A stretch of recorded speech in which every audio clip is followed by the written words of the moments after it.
আজকে আমরা ইয়াকুব আলাইহিস সালামের জীবন থেকে গুড প্যারেন্টিং শিখবো, প্লাস ইব্রাহিম আলাইহিস সালামের জীবন থেকেও শিখবো ইনশাআল্লাহ। সেটা হচ্ছে ইব্রাহিম আলাইহিস সালাম যখন রাত্রিবেলা ঘুমিয়েছেন, মানে সামনে যেহেতু কুরবানি আসছে, তো ওই জায়গা থেকে এটা বেশ রিলেটেবল একটা ঘটনা হবে ইনশাআল্লাহ।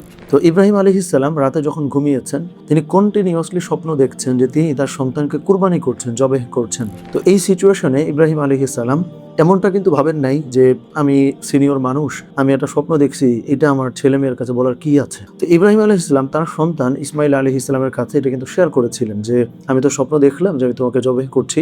তখন তার সন্তান অর্থাৎ ইসমাইল আলাইহিস সালাম তিনি কিন্তু তার পিতাকে এটা বলছিলেন যে তোমাকে যেটা করতে বলা হয়েছে বাবা তুমি এটা করো। এর বাইরে আমরা যদি ইয়াকুব আলাইহিস সালামের জীবনটা দেখি, সেই ক্ষেত্রেও ইউসুফ আলাইহিস সালাম রাতে স্বপ্ন দেখছেন যে তারকারা তার পেছন পেছন ছুটছে, সিজদা করছে।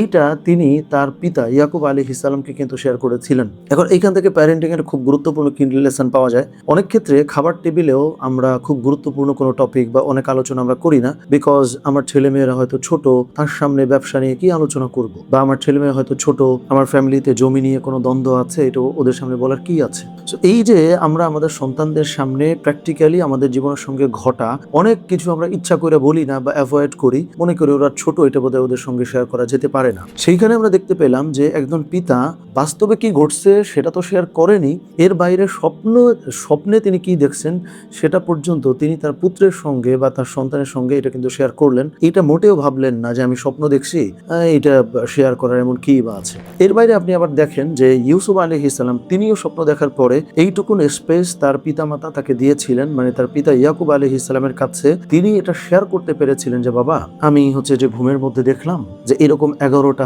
যে কাওয়াকিব বা তারকা, সেটা আমাকে সিজদা করতেছে বা সেটা আমার পেছন পেছন আসছে। তো এরপরে ইয়াকুব আলাইহিস সালাম কিন্তু প্রেডিক্ট করলেন, স্বপ্নের ব্যাখ্যা দিলেন, সেইটা কিন্তু তার জীবনে ঘটলো। তো এই যে সন্তানের সঙ্গে পিতামাতার যে এইটুকুন স্পেস পাওয়া, যে পিতা ও সন্তানের সঙ্গে শেয়ার করেন, তাকে ম্যাচিউর মনে করে, অথবা তাকে দিন দিন তিনি বড় করে গড়ে তুলতে চান ওই পার্সপেক্টিভ থেকে। আবার পিতামাতা এইটুকু স্পেসও দিচ্ছে যে স্বপ্ন সন্তানরাও ইউসুফ আলাইহিস সালামের মতো করে এসে বলতে পারে। এখন দেখেন এই ক্ষেত্রে খুব গুরুত্বপূর্ণ যেটা হয় যে একটা তো ঘুমিয়ে থাকা দেখা স্বপ্ন, অন্যদিকে আমাদের সন্তানেরা ভবিষ্যতে কি করতে চায়, তারা আসলে ইঞ্জিনিয়ারিং করবে নাকি মেডিকেলে পড়াশোনা করবে, না আর্টস নিয়ে পড়াশোনা করবে, এই ধরনের বিষয় নিয়ে মানে তাদের ব্যক্তিগত জীবনেই যে ড্রিম আছে, এটা কিন্তু অনেক ক্ষেত্রে তারা পিতামাতার সঙ্গে শেয়ার করতে পারেন না। মানে ঘুমিয়ে থাকা স্বপ্ন তো দূরের কথা, যে এটা বললে বাপ মা হয়তো বলবে যে কি হাবি যাবি তুই ঘুমায় থেকে দেখোস। তো এই যে দেখেন এই স্পেসটুকুন দেওয়া, এটা কিন্তু গুড প্যারেন্টিং, যে আমার সন্তান আমার কাছে ওই স্পেসটুকু পাচ্ছে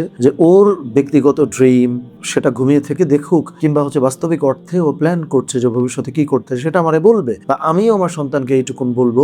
এইটা কিন্তু নবীরা আমাদেরকে শিখিয়ে গেলেন। সেখানে নবী রাসূলদের জীবন যখনই আমরা স্টাডি করি বা পড়াশোনা করি, একটা জিনিসই আমরা গ্রহণ করবার চেষ্টা করি, কিছু রিচুয়ালস, যে ইবাদত বন্দেগী, ওজিফা, নামাজ আদায় করা, যাকাত প্রদান করা, মানে স্পেসিফিক্যালি ইবাদত বা রিচুয়ালস বলতে যা আমরা বুঝি ওইটাই মনে করি একমাত্র নবীদের থেকে নেওয়ার জিনিস। অথচ প্যারেন্টিং সেটাও কিন্তু নবীদের থেকে আসলে নেওয়া যায়। আল্লাহ সুবহানাহু ওয়া তাআলা আমাদেরকে এই ব্যাপারগুলো বোঝার তৌফিক দান করেন, যে ইয়াকুব আলাইহিস সালাম তার সন্তানকে যেমন স্পেস দিয়ে সন্তানের স্বপ্ন শুনলেন, ইব্রাহিম আলাইহিস সালাম সন্তানের সঙ্গে কতটুকু ফ্র্যাঙ্ক তিনি ছিলেন যে নিজের স্বপ্ন আবার সন্তানকে আসলে বললেন। এইরকম প্যারেন্ট এবং সন্তান আমাদেরকে আবার তৌফিক দান করেন। আমিন। আসসালামু আলাইকুম ওয়া রাহমাতুল্লাহ।